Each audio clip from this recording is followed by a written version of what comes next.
শুভ সকাল বন্ধুরা, আমার নতুন একটা ব্লগে তোমাদের সবাইকে স্বাগত। সবাই সাথে থাকো আর দেখতে থাকো। তো দেখো, এই যে আমি দুপুরের জন্য রান্না বান্না করে নিয়েছি। চিকেনটা একটু কষা কষা টাইপের করেছিলাম, আর ডাল করেছিলাম, আর করেছিলাম আলু ভাজা আর পটল ভাজা। আর কিছু করিনি, কারণ বিকেলবেলা আবার আমি বাপের বাড়ি যাব, দুদিন থাকবো, সেই কারণে বেশি কিছু রান্না করিনি।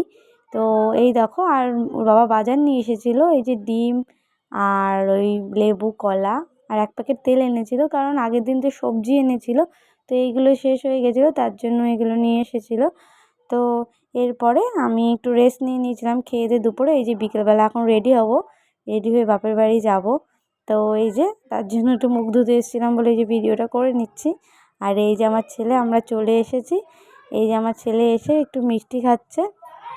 তো এই মিষ্টিটা আমার দিদি এনেছে। আর তোমরা সবাই তো আমার থাম্বনেল দেখে বুঝে গেছো যে আমি বাপের বাড়ি আসতে চাইনি, আমার ছেলের জন্য আমাকে বাধ্য হয়ে আসতে হয়েছে। কারণ আমার দিদি মেয়ে, এই যে ও আসলে আর আমার দিদি আসলে, ও তো আসার জন্য ব্যস্ত, ওখানে থাকবেই না বাড়িতে কিছুতেই। ও এমনি দিদির বাড়ি আসার জন্য পাগল হয়ে যায়, আর ওরা আসলে তো থাকবেই না। তো ওর জন্যই আমাকে বাধ্য হয়ে আসতে হয়েছে। আর এই যে দেখো পুচকেটা হাসছে কীভাবে। আর তারপরে বিকেলবেলার দিকে বাবা রাতে বিরিয়ানি এনেছিল ওদের জন্য। তো এই যে ওরা বিরিয়ানি খাচ্ছে। তো আজকের ভিডিওটা এই পর্যন্তই। সবাই চ্যানেলটা সাবস্ক্রাইব করে দিও। তো বাই বাই।